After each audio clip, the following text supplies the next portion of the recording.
성재는 사무실 문을 열고 들어오자마자 마치 몸에서 힘이 완전히 빠져나간 사람처럼 소파에 몸을 던지듯 기댔다. 문이 닫히는 소리조차 제대로 인식하지 못한 채 그는 한동안 그대로 움직이지 않았다.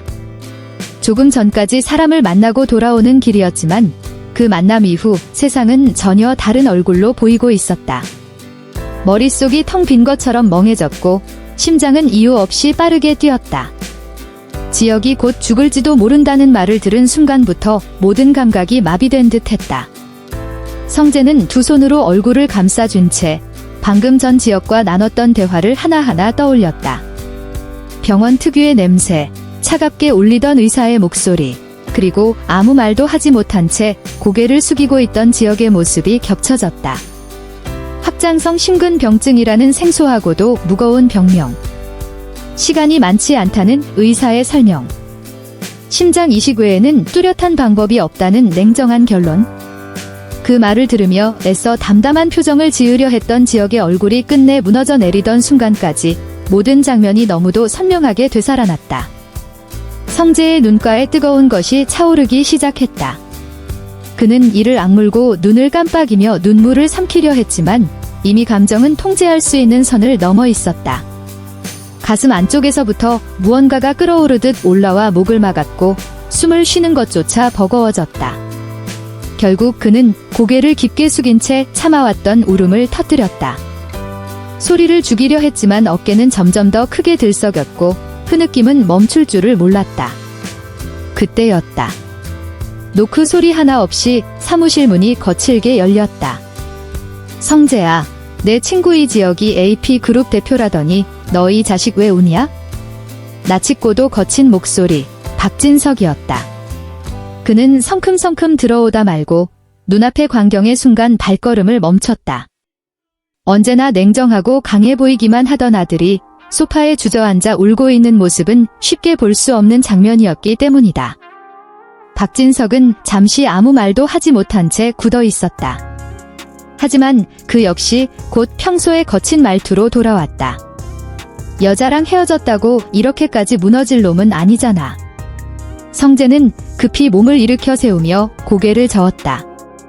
눈은 붉게 충혈돼 있었고 목소리는 여전히 떨리고 있었다. 아버지, 그게 아니에요.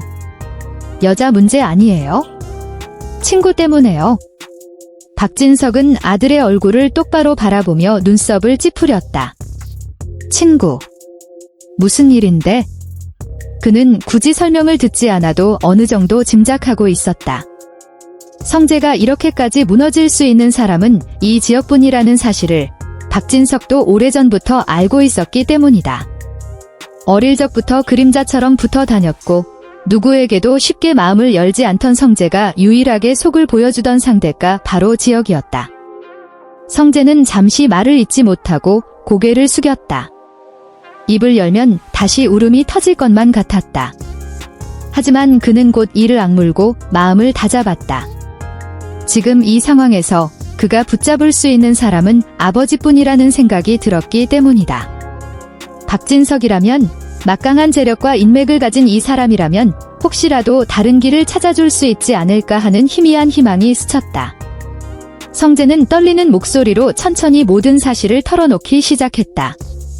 지역이 확장성 심근병증 진단을 받았다는 것, 사실상 시한부 선고와 다름없다는 이야기, 그리고 심장 이식만이 유일한 생존 방법이라는 현실까지 하나도 숨기지 않고 말했다. AP그룹의 대표가 되어 이제 막 꿈을 펼치려던 친구가 하루아침에 삶의 끝을 마주하게 됐다는 말에 그의 목소리는 다시 흔들렸다. 그런데요, 아버지. 제가 해줄 수 있는 게 아무것도 없어요. 옆에서 지켜보는 것 말고는 아무것도요. 제발 도와주세요. 성재의 눈에서는 다시 눈물이 쉴 새 없이 흘러내렸다. 평생을 강하게 버텨왔고 아버지에게 단 한 번도 도움을 구하지 않았던 아들이 처음으로 무너져 매달리는 모습이었다. 그 모습을 바라보는 박진석의 표정에도 미묘한 변화가 스쳤다. 사실 박진석에게도 이 지역은 결코 남의 일이 아니었다. 고성에 숨겨진 친딸 지은호와 얽힌 과거의 인연이 있었고 성재가 한때 진심으로 사랑했던 여자의 오빠이기도 했다. 무엇보다도 젊고 유능한 사업가로서 앞으로의 가능성이 충분한 인물이라는 점에서 그냥 외면하기엔 마음이 편치 않았다. 여러 감정과 계산이 복잡하게 얽히며 그의 속도 흔들리고 있었다. 박진석은 한숨을 길게 내쉰 뒤 성재를 향해 낮고 무거운 목소리로 말했다. 그만 울어. 여전히 거칠고 무뚝뚝한 말투였지만 그 안에는 분명 아들을 향한 진심이 담겨 있었다. 아빠가 알아볼 테니까 지금은 내가 먼저 무너지지 마. 그 말에 성재는 고개를 들었다. 절망 속에서 처음으로 작은 빛이 스며드는 것처럼 그의 눈동자가 미세하게 흔들렸다. 성재는 그제야 숨을 고르는 듯 천천히 고개를 끄덕였다. 얼굴에 남아있던 경계와 불안이 완전히 사라진 것은 아니었지만 최소한 지금 이 순간만큼은 상황이 더 나빠지지 않을 거라 믿고 싶은 눈빛이었다. 그러나 그 믿음이 얼마나 허약한 것이었는지는 바로 그 시각 서재 안에서 벌어지고 있던 일을 알았다면 결코 품지 못했을 것이다. 고성이는 아무도 없는 서재로 들어가 문을 조심스럽게 닫았다. 늘 그 자리에 걸려있던 그림 앞에 섰을 때 그녀의 손끝은 이미 차갑게 식어 있었다. 그림을 벽에서 떼어내는 순간 숨이 막히는 듯한 긴장감이 목을 죄어왔다. 그림 뒤편에 숨겨진 금고가 모습을 드러냈고 고성이는 잠시 눈을 감았다가 다시 떴다. 이 안에는 그녀의 지난 26년이 고스란히 들어있어야 했다.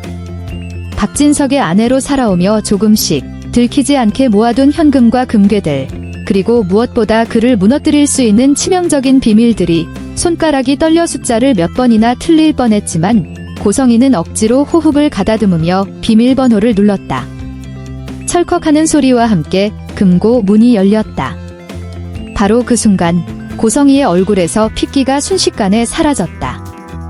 눈앞에 펼쳐진 것은 그녀가 상상조차 하지 못했던 광경이었다. 금고 안은 텅 비어 있었다. 있어야 할 것들이 단 하나도 남아있지 않았다. 현금도, 금괴도, 박진석의 약점을 담은 파일도, 심지어 그 서류들을 묶어두었던 봉투 하나조차 보이지 않았다. 다리에 힘이 풀린 고성이는 그 자리에 그대로 주저앉았다. 머릿속이 새하얘졌고 귀에서는 웅웅거리는 소리만 울렸다. 이 모든 것은 언젠가 올 이별의 날을 대비해 마련해둔 탈출구였다. 박진석과 결별하더라도 최소한 자신을 지킬 수 있는 마지막 방패였고 그를 상대로 협상할 수 있는 유일한 카드였다. 그것이 한순간에 사라졌다는 사실은 이제 그녀에게는 선택지도 도망칠 길도 남아있지 않다는 뜻이었다. 고성이는 한참을 그렇게 앉아있다가 힘겹게 일어섰다. 금고 문을 다시 닫는 손길이 허공을 더듬듯 불안정했다. 머릿속은 혼란스러웠지만 지금 당장 무너질 수는 없었다. 아직 해야 할 말이 있었고 확인해야 할 것이 남아있었다. 해가 지고 저녁이 되자 박진석이 퇴근해 집으로 돌아왔다. 현관문이 열리는 소리에 고성이는 이미 그 앞에 서 있었다. 심장이 미친 듯이 뛰었지만 물러설 수 없었다. 원하는 게 뭐야? 고성이의 목소리는 떨렸고 그 안에는 두려움과 분노, 그리고 마지막 기대가 뒤섞여 있었다. 그러나 박진석은 그녀를 보지도 않았다. 아무 일도 없다는 듯 신발을 벗으며 그대로 안쪽으로 들어가려 했다. 그 무심함이 고성이의 가슴을 더 깊이 찔렀다. 고성이는 본능적으로 그의 팔을 붙잡았다. 그제야 박진석이 고개를 돌려 그녀를 내려다봤다. 그의 눈빛에는 조금의 온기도 없었다. 내가 들어올 때 그 면상 보이지 말랬지? 낮고 차가운 그의 말에는 노골적인 경멸이 담겨 있었다. 그 순간 고성이는 모든 것을 이해했다. 이미 그는 다 알고 있었다. 금고가 비어있다는 사실도, 그녀가 무엇을 준비해왔는지도. 그리고 모든 상황은 이미 박진석의 계획 안에 들어와 있었다. 더 이상 협상은 불가능했다. 그 사실을 깨달은 고성이는 결국 무릎을 꿇었다. 26년 동안 재벌가의 사모로서 지켜왔던 체면과 자존심을 그 자리에서 내려놓았다.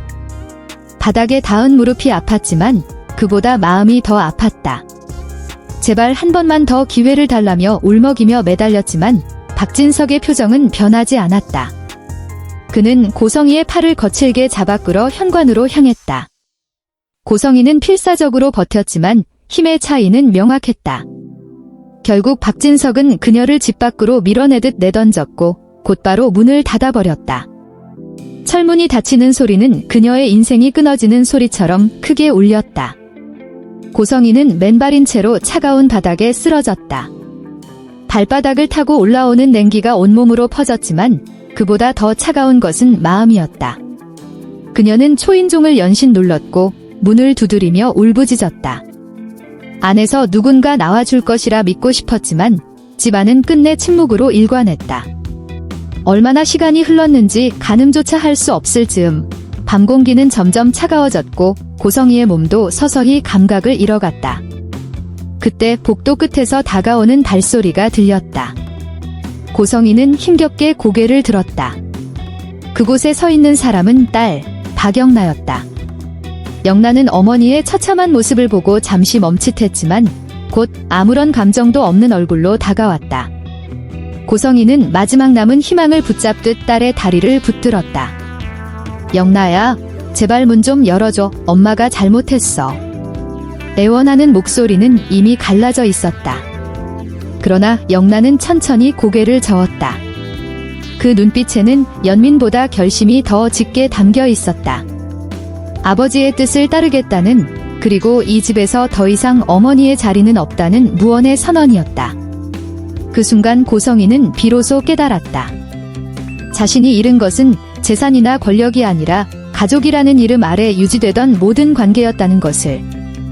영는 잠시 집 안으로 들어갔다가 다시 나왔어요. 문이 열리고 닫히는 그 짧은 시간조차 숨이 막히도록 길게 느껴졌죠. 그의 손에는 외투 한 벌과 작은 캐리어가 들려 있었어요. 캐리어는 너무 작아서 이 집에서의 삶을 담기에는 터무니없이 부족해 보였어요. 최소한의 옷가지와 세면도구 정도만 챙긴 듯 했죠. 영란은 아무 말 없이 그것을 어머니의 앞으로 내밀었어요. 눈길조차 마주치지 않은 채였어요. 그 손지대는 망설임도 미안함도 담겨있지 않았어요. 마치 오래전부터 정해진 절차를 수행하듯 건조했죠. 고성이는 그 앞에 서서 아무 말도 하지 못했어요. 무슨 말을 해야 할지 몰랐고 설령 말이 떠올랐다고 해도 그 말을 꺼낼 용기조차 없었죠. 영란은 다시 집 안으로 들어갔고 곧 문이 닫혔어요. 잠금 장치가 걸리는 소리가 차갑게 울렸죠. 그 소리는 고성이에게 더 이상 이 집에 들어설 수 없다는 선언처럼 들렸어요. 그 자리에 남은 건 고성이 혼자였어요. 손에 쥐어진 캐리어는 믿을 수 없을 만큼 가벼웠죠. 그 가벼움이 오히려 모든 걸 앗아간 증거처럼 느껴졌어요.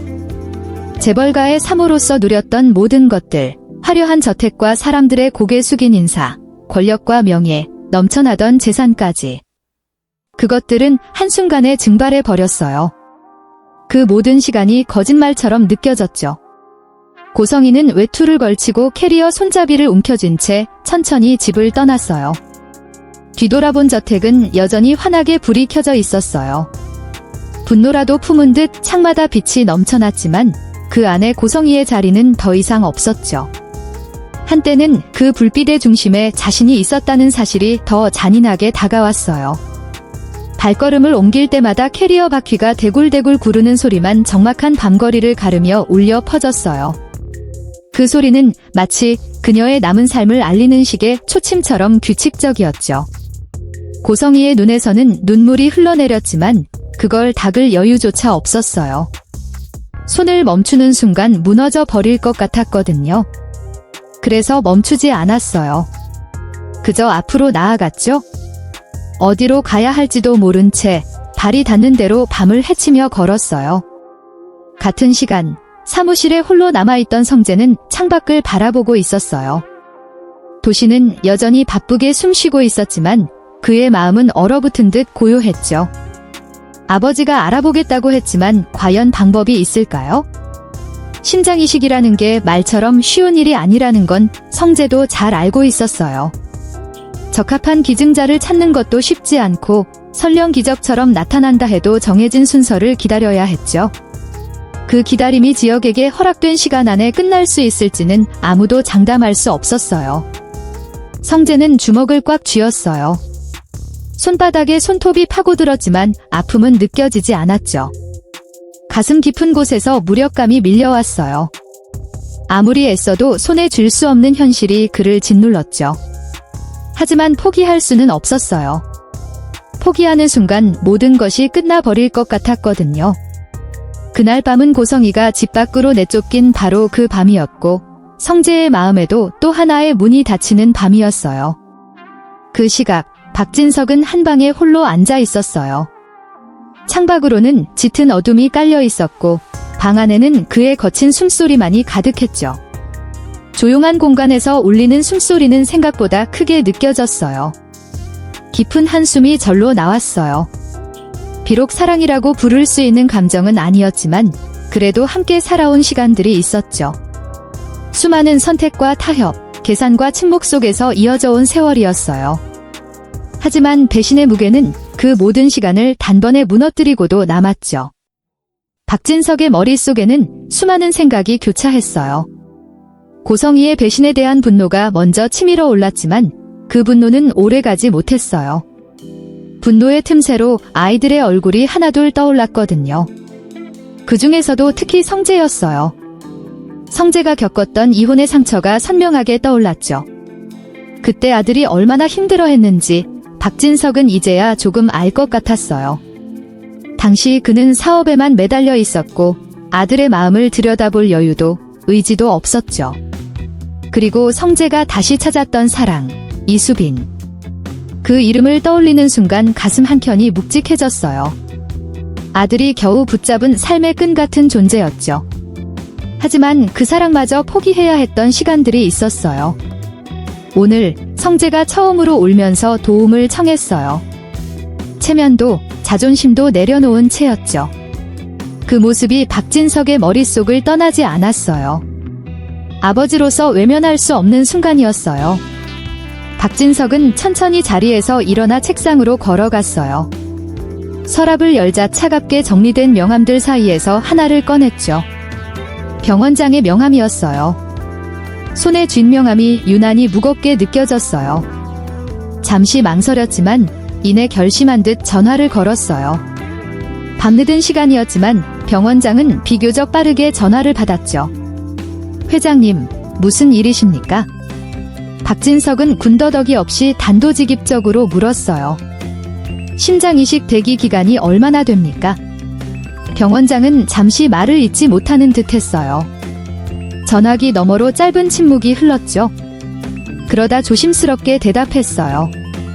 환자마다 상황이 다르고 대기자가 많아서 정확한 기간을 말씀드리긴 어렵습니다. 그 대답은 이미 알고 있던 현실이었지만 박진석의 가슴을 다시 한번 깊게 파고들었어요. 이제 그는 선택의 기로에 서 있었죠. 아버지로서 그리고 회장으로서 어떤 결정을 내려야 하는지 그 무게가 조용히 그를 압박하고 있었어요. 원론적인 답변이었다. 그 말이 끝나자마자 박진석의 눈빛이 서서히 변했다. 방금 전까지 감정을 숨기고 있던 얼굴에서 온기가 완전히 사라지고 계산기처럼 차가운 판단만 남은 눈이었다. 짧은 침묵이 흘렀다.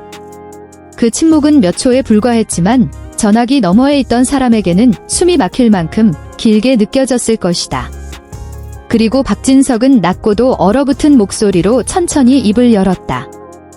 우리 그룹 후원을 전부 끊어도 병원 운영에 지장 없겠지요. 그 순간 전화를 붙잡고 있던 병원장의 목에서 숨을 삼키는 소리가 분명하게 들려왔다. 공기가 순식간에 무겁게 가라앉았다. 방금 전까지 형식적인 보고를 늘어놓던 태도는 사라지고 다급함이 그대로 드러났다. 회장님, 그게 무슨 말씀이십니까? 병원장의 목소리는 떨림을 숨기지 못했다. 박진석의 그룹이 그 병원에 얼마나 많은 후원을 하고 있는지, 그 돈이 단순한 기부가 아니라 병원의 숨줄이라는 사실을 누구보다 잘 알고 있었기 때문이다. 만약 그 후원이 끊긴다면 인력 운영부터 장비 유지, 심지어 일부 병동 폐쇄까지도 각오해야 했다. 병원장은 머릿속에서 최악의 시나리오를 떠올리며 급히 말을 이었다. 환자분 정보는 내일 아침 바로 보내드리겠습니다. 최우선으로 조치하겠습니다. 1순위로 올리겠습니다. 어떤 방법을 써서라도 결과를 내겠습니다. 박진석은 더 이상 대답하지 않았다. 전화를 끊고 휴대폰을 책상 위에 천천히 내려놓았다. 딱딱한 소리가 방 안에 울렸다. 그는 눈을 감은 채 의자 등받이에 몸을 기대고 고개를 뒤로 젖혔다. 선택의 무게가 눈에 보이지 않는 먼지처럼 방 안 가득 가라앉는 느낌이었다. 자신이 방금 내뱉은 한마디가 누군가의 생존과 누군가의 몰락을 동시에 좌우할 수 있다는 사실을 그는 너무도 잘 알고 있었다. 하지만 망설임은 없었다. 이미 돌아올 수 없는 선을 넘었기 때문이다. 바로 그 시각, 집에서 쫓겨난 고성이는 거리 위를 목적 없이 헤매고 있었다. 밤 공기는 유난히 차가웠고 코끝을 찌르는 냉기가 폐 깊숙이 스며들었다. 캐리어를 끌며 걷는 발걸음은 점점 느려졌다. 바퀴가 인도 틈에 걸릴 때마다 짜증 섞인 소리가 났고 그 소리는 그녀의 처지를 조롱하는 것처럼 들렸다. 고성이는 마지막 남은 체면이라도 붙잡고 싶었다. 그래서 자연스럽게 호텔을 떠올렸다. 적어도 오늘 밤만큼은 사람답게 자야 한다고, 지금의 현실을 잠시라도 잊어야 한다고 스스로를 설득했다. 고급 호텔 로비에 들어섰을 때 화려한 샹들리에 불빛이 그녀를 비췄다. 반짝이는 대리석 바닥과 향긋한 향이 가득한 공간은 불과 몇 시간 전까지 그녀가 익숙하게 드나들던 세계였다. 고성이는 아무렇지 않은 표정을 지은 채 프런트 데스크로 걸어갔다. 객실 하나 주세요. 직원은 매뉴얼처럼 공손하게 고개를 숙이며 신용카드를 요청했다. 고성이는 익숙한 동작으로 지갑을 열어 카드를 내밀었다. 하지만 잠시 후 단말기에서 거절 신호가 울렸다. 순간 심장이 철렁 내려앉았지만 그녀는 애써 표정을 관리하며 다른 카드를 꺼냈다. 그러나 결과는 같았다. 세 번째 카드, 네 번째 카드까지 모두 거절됐다. 직원의 표정이 미묘하게 변하기 시작했다. 공손함 속에 경계와 의심이 스며들었다. 그제야 고성이는 깨달았다. 박진석이 모든 금융을 완벽하게 차단해버렸다는 사실을. 카드만 막은 게 아니라 계좌까지 전부 손을 써놓았을 거라는 생각이 들었다. 숨이 막히는 기분이었다. 죄송하지만 다른 결제 수단은 없으신가요? 직원의 말투는 여전히 이해에 바랐지만 시선은 더 이상 따뜻하지 않았다. 고성이는 아무 말도 하지 못한 채 고개를 숙이고 로비를 빠져나왔다. 자동문이 닫히는 순간 화려한 세계와 현실이 칼로 자르듯 갈라졌다. 무력감이 온몸을 짓눌렀다. 불과 얼마 전까지 재벌가의 사모로 살던 사람이 이제는 호텔방 하나조차 구하지 못하는 신세가 되었다는 사실이 뼈아프게 다가왔다. 고성이는 문득 재단 이사장실이 떠올랐다. 마지막으로 기댈 수 있는 곳이라는 생각에 택시를 잡아타고 재단으로 향했다. 밤늦은 시간, 건물은 텅 비어 있었고 불은 대부분 꺼져 있었다. 경비원에게 급한 일이 있다고 둘러댄 뒤 익숙한 이사장실 문을 열었다. 서랍을 하나하나 뒤졌다. 손이 떨렸다. 결국 나온 것은 몇 장의 현금뿐이었다. 예전 같으면 눈길조차 주지 않았을 금액이었다. 하지만 지금은 그 돈이 생명줄처럼 느껴졌다. 고성이는 돈을 챙겨쥐고 조용히 건물을 빠져나왔다. 그녀가 마지막으로 도착한 곳은 허름한 모텔이었다. 간판의 네온 사인은 반쯤 나가 깜빡이고 있었고 복도에는 오래된 곰팡이 냄새가 가득했다. 방문을 열고 들어서는 순간 더 짙은 냄새가 코를 찔렀다. 낡은 침대, 얼룩진 벽지, 깨진 타일이 그대로 드러난 욕실. 이 모든 것이 그녀의 추락을 증명하는 증거처럼 느껴졌다. 고성이는 캐리어를 내려놓고 침대 끝에 천천히 앉았다. 눈물이 날 것 같았지만 이상하게도 눈물은 나오지 않았다. 대신 가슴 깊은 곳에서 분노가 끓어올랐다. 숨을 쉴 때마다 그 분노가 더 커지는 것 같았다. 그녀는 자신이 잘못한 게 없다고 믿었다. 박진석이 먼저 자신을 사랑하지 않았고 먼저 차갑게 등을 돌렸으며 먼저 가정을 돌보지 않았다고 생각했다. 그렇다면 모든 책임은 그에게 있다는 결론에 이르렀다. 고성이는 주먹을 꽉 쥐었다. 손톱이 손바닥에 박힐 만큼 힘을 줬다. 마음속에서 복수의 불씨가 천천히, 그러나 분명하게 타오르기 시작했다. 이대로 무너질 수는 없었다. 이렇게 끝낼 생각도 없었다. 반드시 박진석에게 이 모든 것을 되갚아주겠다고, 자신이 당한 만큼 아니 그 이상으로 돌려주겠다고 다짐했다. 그렇게 밤은 깊어갔고 두 사람의 갈등은 더 이상 되돌릴 수 없는 방향으로 흘러가고 있었다. 다음 날 아침이었다. 고성이는 거의 뜬 눈으로 밤을 지새운 채 모텔을 나섰다. 세면대에 비친 자신의 얼굴은 낯설 정도로 창백했고 눈 밑에는 깊게 팬 그림자가 남아있었다. 박진석 측 변호사에게서 걸려온 전화 한 통이 머릿속에서 계속 맴돌았다. 만나서 할 이야기가 있다는 말, 그 짧은 문장 안에 담긴 의미를 그는 어렴풋이 짐작하고 있었다. 혹시라도 협상의 여지가 남아있지는 않을까? 아주 작은 틈이라도 있다면 붙잡아야 한다는 생각으로 발걸음을 옮겼다. 법무법인 건물은 생각보다 더 웅장했다. 유리로 된 외벽은 아침 햇빛을 반사하며 차갑게 빛나고 있었고 로비는 숨이 막힐 만큼 정갈하고 고급스러웠다. 구두 소리가 바닥에 또각또각 울릴 때마다 고성이는 자신이 점점 더 작아지는 느낌을 받았다. 안내를 받아 상담실로 들어섰을 때 이미 변호사는 자리에 앉아 있었다. 말끔하게 다린 정장, 흐트러짐 없는 머리, 그리고 감정이라고는 찾아볼 수 없는 차가운 눈빛. 그 모습은 마치 이미 모든 결론이 정해져 있다는 듯 했다. 앉으십시오. 짧고 단호한 말에 고성이는 숨을 한 번 삼킨 뒤 의자에 앉았다. 변호사는 아무런 서두도 없이 서류 봉투 하나를 꺼내 테이블 위에 내려놓았다. 봉투가 테이블에 닿는 소리가 유난히 크게 들렸다. 협의 이혼서입니다. 내용을 확인하시고 서명해 주시면 됩니다. 고성이는 잠시 봉투를 바라보다가 조심스럽게 서류를 꺼내 들었다. 첫 장을 넘기는 순간 심장이 덜컥 내려앉았다. 재산 분할 없음. 그 한 줄이 눈에 들어오는 순간 머릿속이 새하얘졌다. 그동안 함께 쌓아온 모든 것, 적어도 형식적으로나마 나눌 수 있을 거라 믿었던 최소한의 권리마저 완전히 배제된 조건이었다. 이건 말도 안 됩니다. 고성이가 입을 열려던 바로 그 순간 변호사는 마치 기다렸다는 듯 또 하나의 봉투를 꺼냈다. 이번 봉투는 앞선 것보다 훨씬 두꺼워 보였다. 고성이는 저도 모르게 침을 삼켰다. 이건 뭡니까? 목소리는 떨렸고 손끝은 차갑게 식어 있었다. 변호사는 눈 하나 깜빡이지 않은 채 냉정하게 말했다. 고성의 여사께서 지난 26년간 저지르신 불법 행위와 각종 비밀이 담긴 증거 자료입니다. 횡령, 배임, 문서 위조, 탈세와 관련된 자료들이 포함되어 있습니다. 만약 협의 이혼을 거부하시거나 소송을 제기하신다면 이 자료들은 즉시 검찰에 제출될 예정입니다. 고성이는 믿기지 않는다는 듯 봉투를 열어봤다.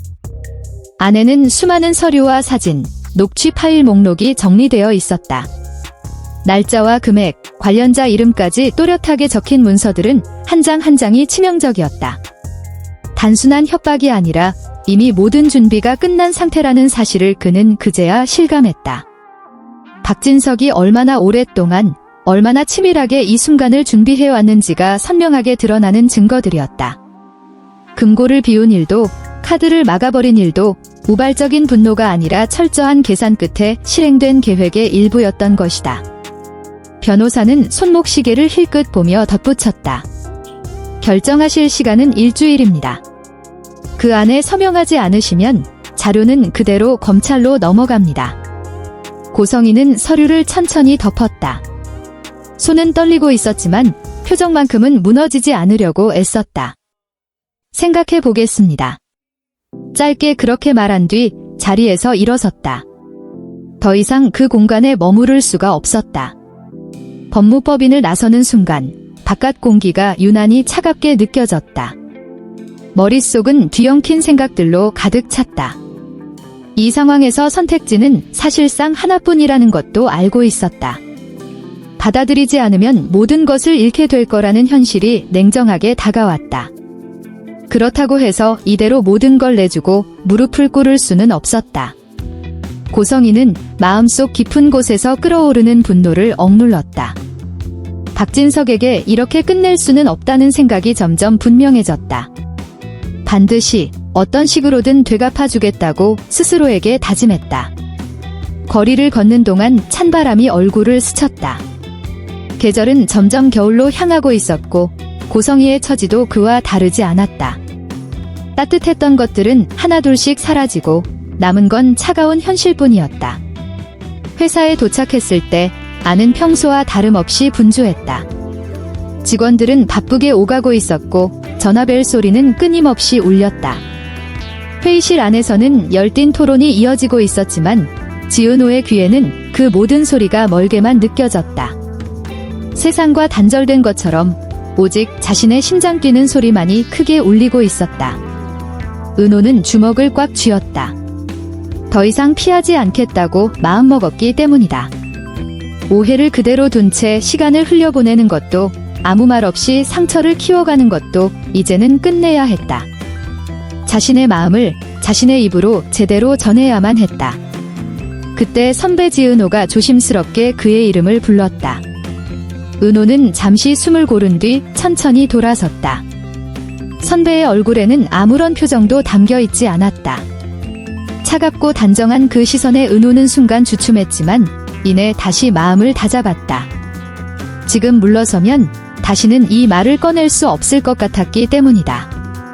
그는 깊게 숨을 들이마시고 결국 입을 열기 시작했다. 저 할 말이 있어요? 지난번 일에 대해서 오해가 있었던 것 같아서요. 지은호의 목소리는 최대한 차분하려 애썼지만 끝이 미세하게 떨렸다. 복도에 울려 퍼진 그 한마디는 생각보다 무거웠고 이미 마음속에서 수없이 연습했던 말이라는 게 느껴졌다.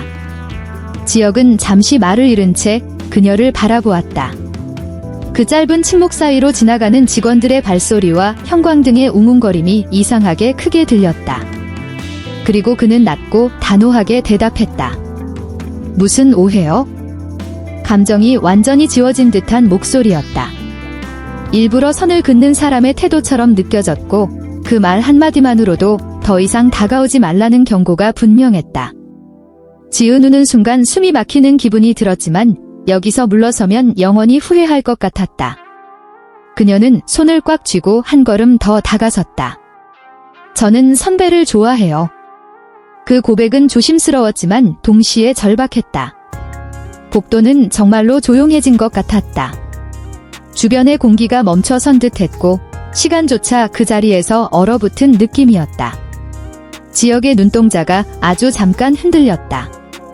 그 미세한 변화는 누구도 눈치채지 못했을 만큼 짧았지만 지은우는 놓치지 않았다. 그러나 그는 곧 아무 일도 없었다는 듯 표정을 지웠다. 대답은 없었다. 변명도, 거절도, 설명도 없었다.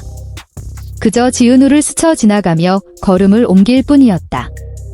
그 순간 지은우의 몸은 움직이지 않았다. 발이 바닥에 붙은 것처럼 굳어버렸다. 침묵이라는 답변이 그녀에게 도착했다. 그건 괜찮다거나 미안하다는 말보다 훨씬 잔인한 방식이었다. 지역의 발걸음 소리가 점점 멀어졌다. 그녀는 그 뒷모습을 바라보며 입술을 깨물었다. 눈물이 차올랐지만 끝내 흘리지 않았다. 여기서 무너지고 싶지 않았다. 최소한의 자존심만큼은 지키고 싶었기 때문이다. 그렇게 한참을 서 있다가 지은우는 천천히 고개를 숙인 채 자리를 떠났다. 나중에 누군가는 그녀를 은호라고 불렀고 그 이름이 불릴 때마다 그녀의 마음속에는 방금 전의 장면이 다시 떠올랐다. 지역은 사무실 문을 닫는 순간 더 이상 버틸 수 없었다. 문이 닫히자마자 다리에 힘이 풀렸고 그는 책상을 붙잡은 채 한참을 서 있었다. 가슴 한가운데가 찢어지는 것처럼 아팠다. 숨을 쉬는 것조차 고통스러웠다. 그것은 육체적인 통증이 아니라 감히 누구에게도 털어놓을 수 없는 마음의 고통이었다. 그는 천천히 의자에 앉아 두 손으로 얼굴을 감쌌다. 방금 전의 차가운 표정은 그곳에 없었다. 오직 혼자 남았을 때만 드러나는 무너진 얼굴만이 있었다. 그가 사랑을 밀어낸 이유는 단 하나였다. 자신의 죽음. 지역은 알고 있었다. 자신에게 남은 시간이 많지 않다는 것을. 심장 이식을 받지 못하면 언제든 끝이 올 수 있다는 사실을 그는 이미 받아들이고 있었다. 그런 상황에서 누군가의 마음을 받아들이는 건 그 사람의 인생을 함께 끌어당겨 무너뜨리는 일이라고 생각했다. 지은 후의 밝은 웃음과 아직 펼쳐지지 않은 미래를 떠올릴수록 그는 더 냉정해질 수밖에 없었다. 만약 사랑을 시작했다가 자신이 먼저 사라진다면 그녀는 평생 그 상처를 안고 살아가야 할 것이다. 그건 너무나 잔인했다. 그래서 그는 차라리 지금 미워하게 만드는 쪽을 선택했다. 혼자 아파하고 혼자 무너지고 혼자 끝을 맞이하는 길을 택한 것이었다. 한편 지은우는 여전히 그 자리에 오래 머물러 있었다. 지나가는 사람들의 시선이 느껴졌지만 신경 쓸 여유조차 없었다. 가슴속에 남은 말들이 덩어리처럼 얹어 있었다. 결국 그녀는 상처를 안은 채 천천히 돌아섰다. 발걸음을 옮길 때마다 심장이 무겁게 내려앉았다. 같은 시각, 성재는 무거운 마음으로 운전대를 잡고 있었다. 창밖의 풍경은 빠르게 지나갔지만 그의 생각은 한 곳에 머물러 있었다. 오늘은 꼭 해야 할 말이 있었다. 이상철에게 지역의 상태를 알려야 했다. 지역의 아버지인 그에게는 알 권리가 있었다. 하지만 그 일은 생각보다 훨씬 어려웠다. 그 집에는 이수빈도 있을 가능성이 컸기 때문이다. 성재와 수빈은 얼마 전 관계를 정리했다. 서로 사랑했지만 현실과 선택 앞에서 결국 헤어질 수밖에 없었다. 상처가 아직 아물지도 않은 상태에서 다시 마주하는 건 두 사람 모두에게 잔인한 일이었다. 성재는 집 앞에 차를 세우고 잠시 움직이지 못했다. 깊게 숨을 들이마신 뒤에야 차에서 내렸다. 초인종을 누르자 잠시 후 문이 열렸다. 김다정이었다. 성재야, 어서와. 다정의 목소리는 반가웠지만 그 얼굴에는 쉽게 감출 수 없는 걱정이 짙게 깔려 있었다.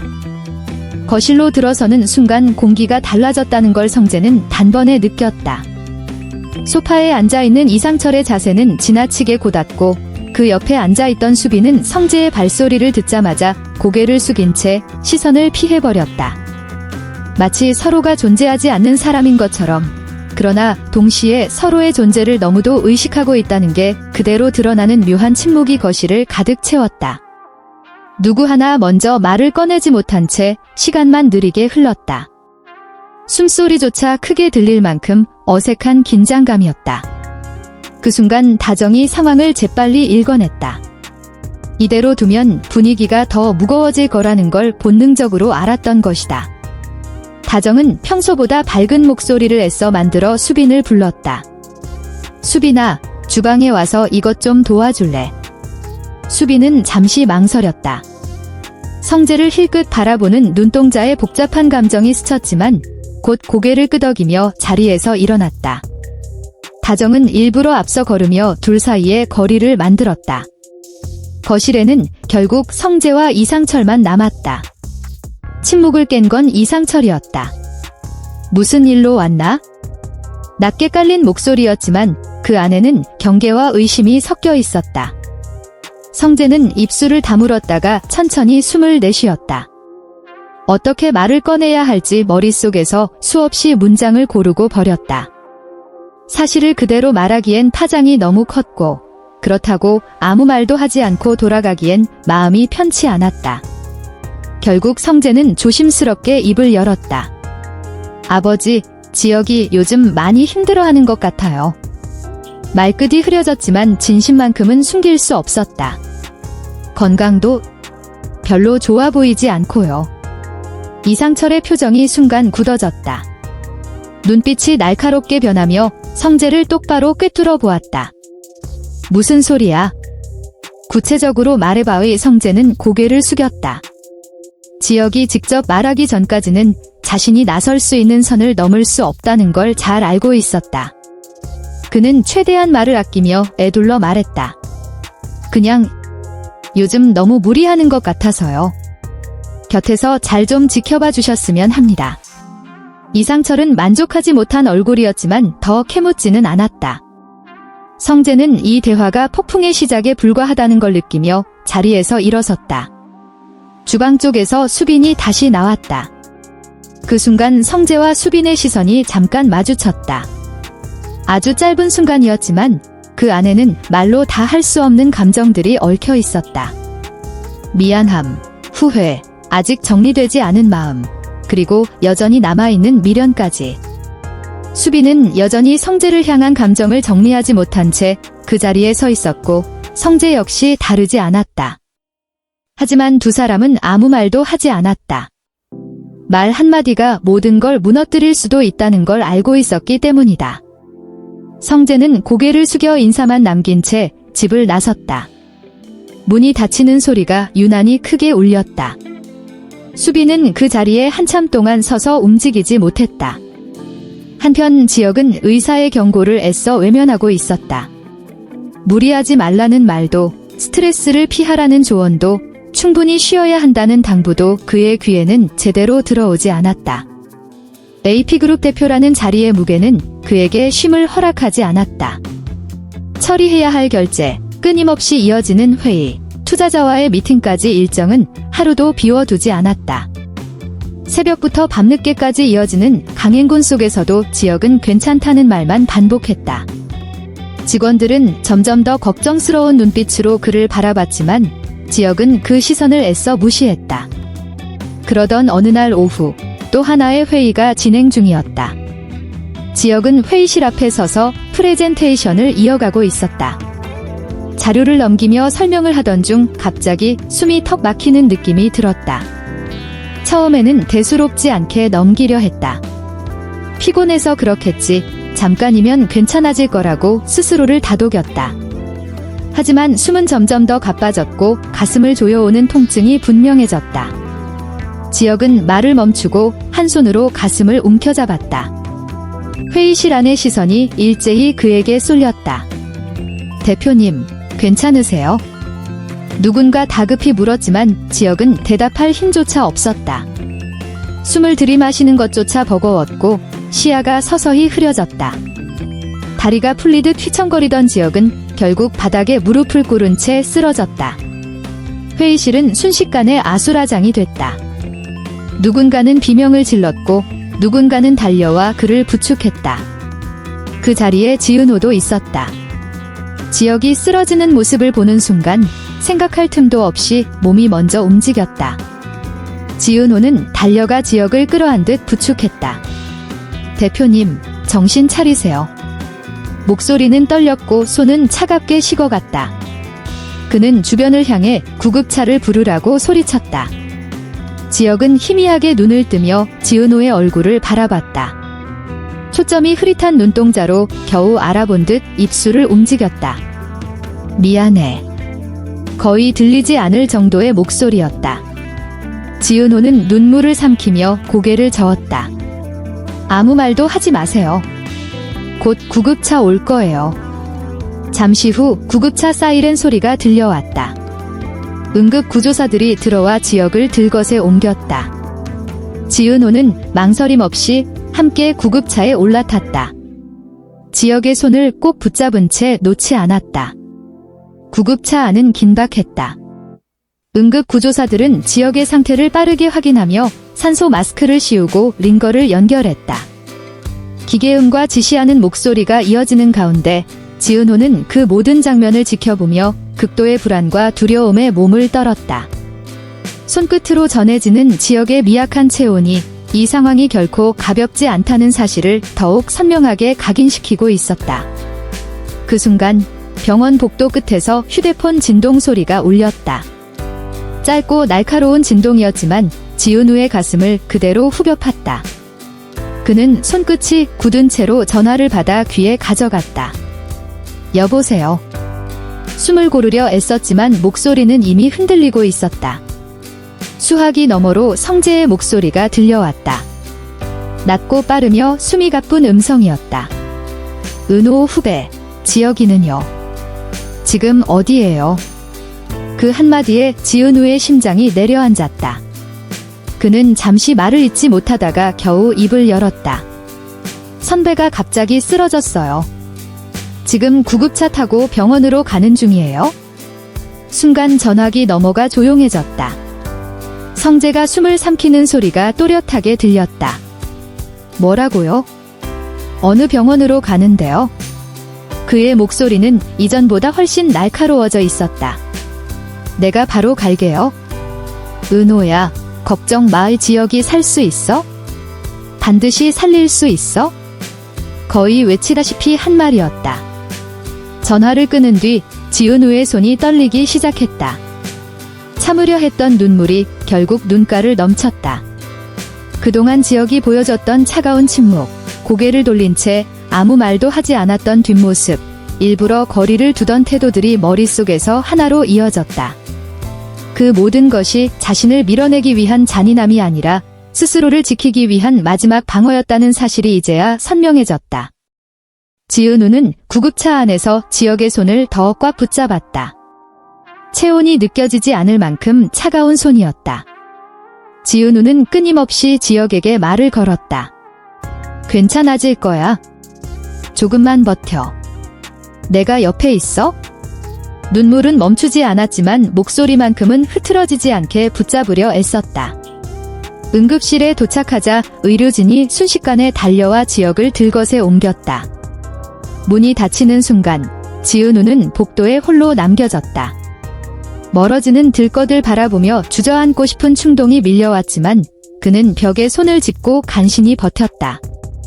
얼마 지나지 않아 복도 끝에서 성재가 달려왔다. 숨을 헐떡이며 주위를 둘러보다가 지은우를 발견했다. 지혁이는요? 성재의 눈빛에는 공포와 절박함이 뒤섞여 있었다. 지금 응급실에서 치료받고 있어요. 지은우의 대답에 성재는 벽에 등을 기대고 고개를 떨궜다. 온몸에 힘이 빠져나간 듯 보였다. 두려움과 안도감이 동시에 밀려든 순간이었다. 지은우는 그를 바라보다가 조심스럽게 물었다. 지혁 선배, 정말 살 수 있는 거죠? 성재는 잠시 눈을 감았다가 고개를 끄덕였다.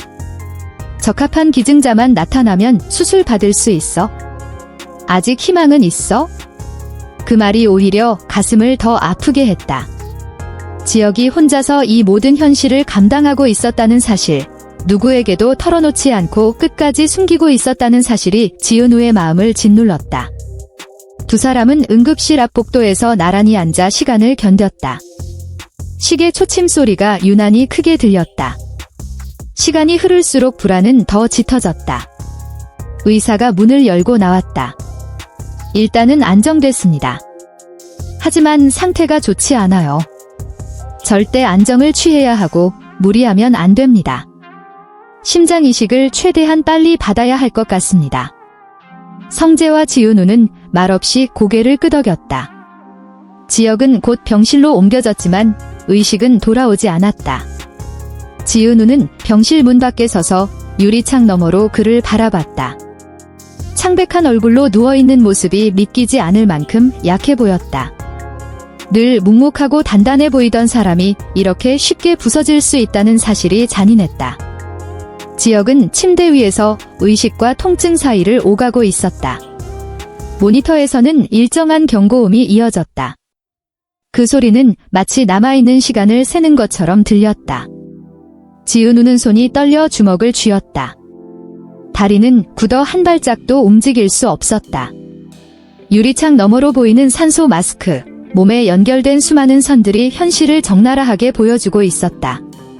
그의 머릿속에는 과거의 장면들이 겹쳐 지나갔다. 복도에서 자신의 고백을 듣고도 아무 말 없이 지나쳐갔던 지혁의 뒷모습. 그 차가운 눈빛. 그리고 구급차 안에서 성재가 했던 말, 이 지혁이 살 수 있다는 말, 심장 이식을 받을 수 있다는 말, 그제야 모든 퍼즐이 맞춰졌다. 지혁이 왜 자신을 밀어냈는지, 왜 끝까지 거리를 두려 했는지. 그 냉정함은 상처 주기 위한 선택이 아니라 남은 시간을 혼자 감당하기 위한 각오였다. 지은우는 눈물을 닦고 깊게 숨을 들이마셨다. 지금은 무너질 수 없었다. 지혁이 깨어날 때까지, 아니 깨어난 이후까지 버텨야 했다. 동시에 또 다른 불안이 고개를 들었다. 고성이는 이대로 사라질 사람이 아니었다. 조용히 끝낼 성격이 아니라는 걸 지은우는 알고 있었다. 분명 어딘가에서 다음 수를 준비하고 있을 것이다. 같은 시각, 박진석은 차 안에서 깊은 한숨을 내쉬며 시동을 걸었다. 밤 공기가 무겁게 내려앉아 있었다. 그리고 바로 그 밤, 고성이는 허름한 모텔방 안에 앉아 있었다. 침대 위에는 낡은 노트북이 놓여 있었고 화면 속 파일들을 고성이는 집요하게 확인하고 있었다. 박진석의 비리, 불법 거래 내역, 탈세 증거들이 차례로 화면에 떠올랐다. 고성이는 하나도 놓치지 않겠다는 듯 파일을 정리했다. 아직 남아있는 증인들의 명단도 따로 정리했다. 돈으로 입을 막을 수 있는 사람들, 박진석에게 깊은 원한을 품고 있는 사람들. 그는 이용할 수 있는 모든 카드를 차분히 모으고 있었다. 이 밤이 끝나면 더 이상 돌아갈 수 없는 싸움이 시작될 것임을 고성이는 스스로 알고 있었다. 고성이의 눈빛은 이전과 달리 서늘하게 가라앉아 있었다. 겉으로는 아무 일도 없다는 듯 숨을 고르고 있었지만 그 안에서는 이미 수십 번의 계산이 끝난 상태였다. 복수는 소리를 내지 않고 다가오는 법이라는 걸 그는 잘 알고 있었다. 박진석이 자신을 하찮게 여기며 무시했던 순간들, 사람들 앞에서 은근히 깎아내리던 태도, 책임을 회피하며 등을 돌렸던 그 선택들 하나하나가 고성이의 머릿속에서 또렷하게 재생되고 있었다. 그는 서두르지 않았다. 감정에 휩쓸려 움직이지도 않았다. 대신 아주 차분하게 박진석이 가장 아파할 지점을 정확히 겨냥해 천천히 준비하고 있었다. 그 대가는 반드시 치르게 될 것이고 그 과정마저도 박진석은 쉽게 알아차리지 못할 거라는 확신이 있었다. 같은 시각, 박진석의 집에서는 박영나가 늦은 저녁 집으로 돌아오고 있었다. 현관문을 열고 들어서는 순간 이전과는 전혀 다른 공기가 느껴졌다. 불이 꺼진 거실, 인기척 없는 방 안, 무엇보다도 어머니의 기척이 완전히 사라진 집은 이상할 만큼 텅 비어 있었다. 단순히 사람이 없는 공간이 아니라 무언가 중요한 것이 통째로 빠져나간 듯한 공허함이 집안에 가득 퍼져 있었다. 영란은 잠시 현관에 서서 신발을 벗지 못한 채 멍하니 안을 바라봤다. 이 집이 이렇게까지 낯설게 느껴진 적이 있었나 싶었다. 방으로 들어간 영란은 자연스럽게 거울 앞에 섰다. 거울 속에는 분명 자신의 얼굴이 있었지만 그 표정은 낯설었다. 스스로 선택했다고 믿었던 결정의 무게가 이제야 조금씩 실감나기 시작했다. 어머니를 외면하고 아버지의 편을 들었던 그날의 장면이 머릿속을 파고들었다. 맨발로 집 밖에 나와 주저앉아 울부짖던 어머니의 모습, 차가운 밤 공기 속에서 아무 말도 하지 못한 채 등을 돌렸던 자신의 뒷모습이 겹쳐 보였다. 그때의 영란은 어머니가 잘못했고 아버지의 선택이 옳다고 믿고 있었다. 가정을 지키기 위해서라면 어쩔 수 없는 결정이라고 스스로를 설득했다. 하지만 지금은 확신이 서지 않았다. 정말 그게 옳은 선택이었을까? 어머니는 완벽하지 않았고 늘 현명하지도 않았지만 그래도 자신을 낳아주고 키워준 사람이었다. 모든 순간이 좋았던 것은 아니어도 분명히 함께한 시간들이 있었고 그 시간 속에는 거짓이 없었다. 영란은 고개를 저으며 생각을 떨쳐내려 했다. 지금 와서 후회해봤자 아무 소용없다고 스스로를 다독였다. 이미 선택은 끝났고 되돌릴 수 없는 길 위에 서 있다는 사실을 인정할 수밖에 없었다. 며칠이 흘렀다. 병원에서는 지역의 상태가 조금씩 안정되고 있었다. 여전히 회복의 길은 멀었지만 의식이 돌아왔고 간단한 대화 정도는 가능한 상태였다. 지은호는 하루도 빠지지 않고 병원을 찾았다. 하지만 그는 늘 병실 문 앞에서 발걸음을 멈췄다. 들어가서 말을 걸고 싶었지만 아직 지역이 자신을 보고 싶어 하지 않을지도 모른다는 생각이 마음을 붙잡았다. 병실 문 너머에서 들려오는 미세한 소리 하나에도 가슴이 내려앉았다. 그저 멀리서라도 무사함을 확인할 수 있으면 충분하다고 스스로를 설득하며 복도를 서성였다. 성재 역시 자주 병원을 찾았다. 그는 직접 병실로 들어가 지역과 이야기를 나누고 상태를 꼼꼼히 확인하며 희망을 잃지 말라고 차분하게 격려했다.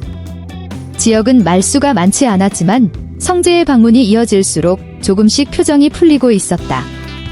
그 모습은 지은호에게 또 다른 감정을 안겨주었다. 고마움과 안도감, 그리고 말로 표현하기 힘든 거리감이 동시에 밀려왔다.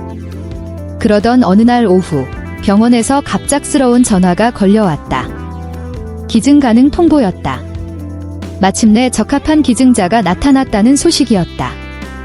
기쁨과 긴장감이 동시에 밀려왔고 시간은 생각보다 훨씬 촉박했다. 가능한 한 빨리 수술을 진행해야 한다는 설명이 이어졌다.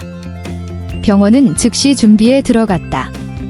수술실이 예약되고 의료진이 소집되었으며 모든 절차가 숨가쁘게 진행됐다. 누구 하나 여유를 부릴 틈은 없었다. 지역은 수술실로 향하는 침대에 누운 채 복도를 지나고 있었다. 이동하는 동안 천장의 형광등이 하나씩 시야 위로 스쳐 지나갔다. 그 빛들이 마치 시간을 세는 초침처럼 느껴졌다. 복도 끝에서 지은호가 그 모습을 발견하고 서둘러 다가왔다. 침대가 가까워지자 그는 더 이상 망설이지 못하고 곁으로 달려갔다. 간호사는 잠깐만 시간을 주겠다는 듯 고개를 끄덕였다. 지은호는 조심스럽게 지역의 손을 잡았다. 손끝이 차가웠지만 분명히 살아있다는 온기가 느껴졌다. 선배라는 말이 목 끝에서 떨리며 흘러나왔다. 기다릴게요. 꼭 돌아오세요. 그 말에는 약속이자 기도 같은 간절함이 담겨 있었다. 지역은 힘겹게 눈을 마주치며 희미한 미소를 지었다. 아무 말도 하지 않았지만 그 눈빛에는 고마움과 미안함, 그리고 살아 돌아오겠다는 다짐이 고스란히 담겨 있었다. 그는 천천히 고개를 끄덕였다.